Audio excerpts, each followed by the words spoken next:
Hello, I'm Irving T. Duck. This is the weekly real estate scam report, breaking down verified transaction fraud documented across consumer tracking networks as of July 22nd, 2026. Today, we are following a coast-to-coast pattern.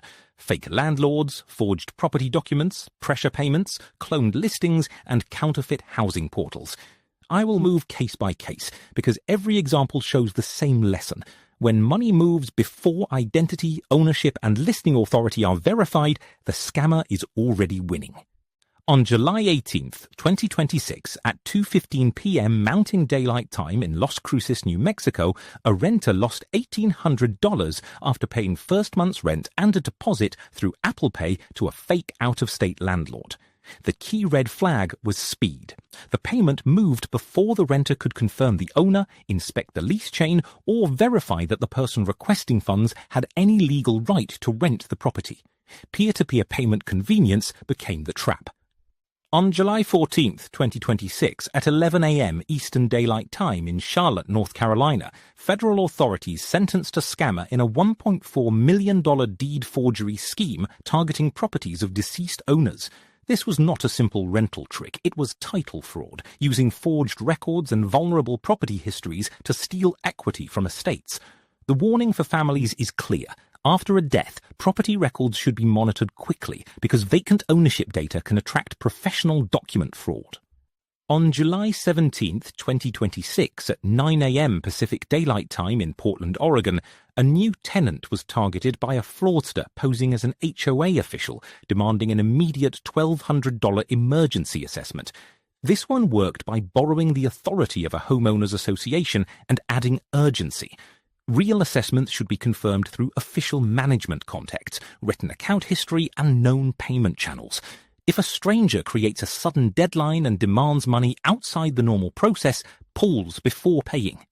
On July 16, 2026, at 4:20 p.m. Eastern Daylight Time in Detroit, Michigan, a senior homeowner lost $4,555 to a bogus foreclosure rescue scam that left their actual loan in default.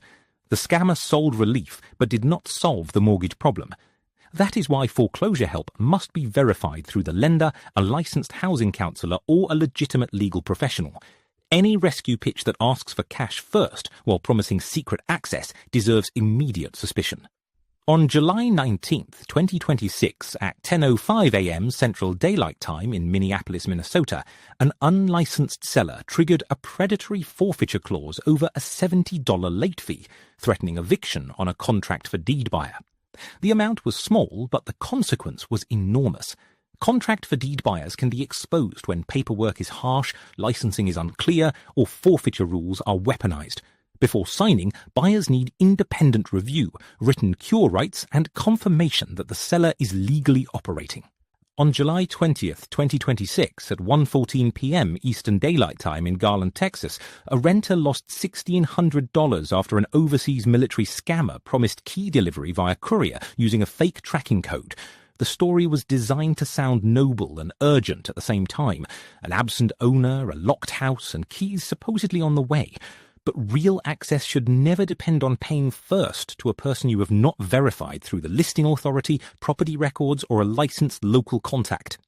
On July 18th, 2026, at 6:45 p.m. Eastern Daylight Time in Columbus, Ohio, a prospective tenant lost $1,400 cash dropped into an unverified box after being promised a lease with no credit check. Cash drop scams remove the paper trail right when the renter needs proof the most.